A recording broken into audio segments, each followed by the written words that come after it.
In both the Palestinian diaspora and Latin American solidarity with the Palestinian cause, Brazil as a model, and Israel-Palestine and Latin America conflictual relationships, it's clear that the Latin American governments make decisions based on a political and economic interest, but public movements and communities also play a role in shaping support for either Palestine or Israel. So, Monk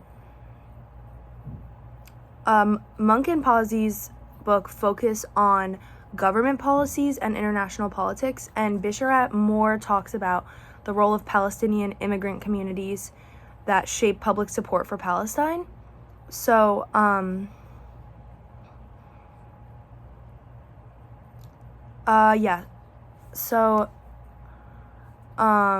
powerful nations like the U.S. relationships with these often lead to more support for Israel because Israel is a more powerful country, and so leftist governments such as those in Venezuela and Cuba tend to support Palestine because they have anti-colonial and anti-imperialist beliefs, but right-wing governments more often have stronger ties with Israel because it's often influenced by economic and diplomatic interests because Israel is a stronger and larger country.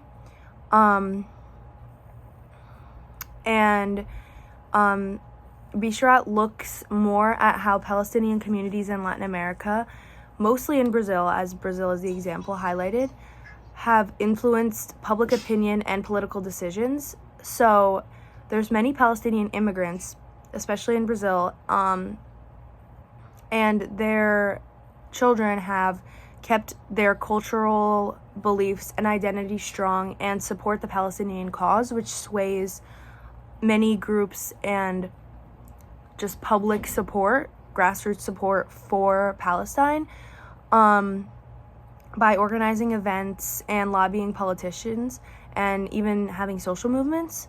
So, but Monk and Pawsey more focus on government level things.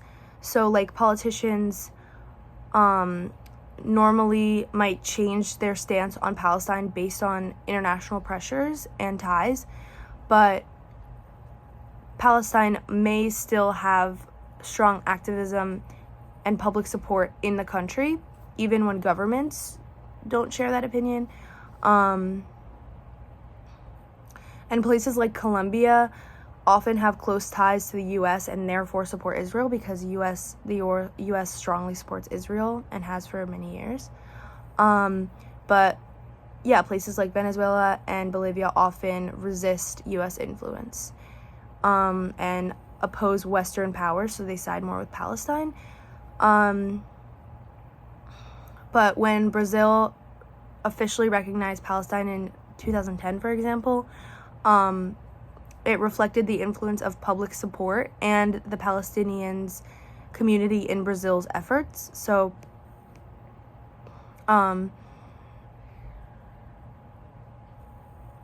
sometimes the governments in these countries and the public are aligned, but at other times they have different opinions. Like a country might have a right-wing government, but its communities of people might support Palestine, so it doesn't always line up because Israel's more powerful. But yeah, so there's big differences in many different countries, and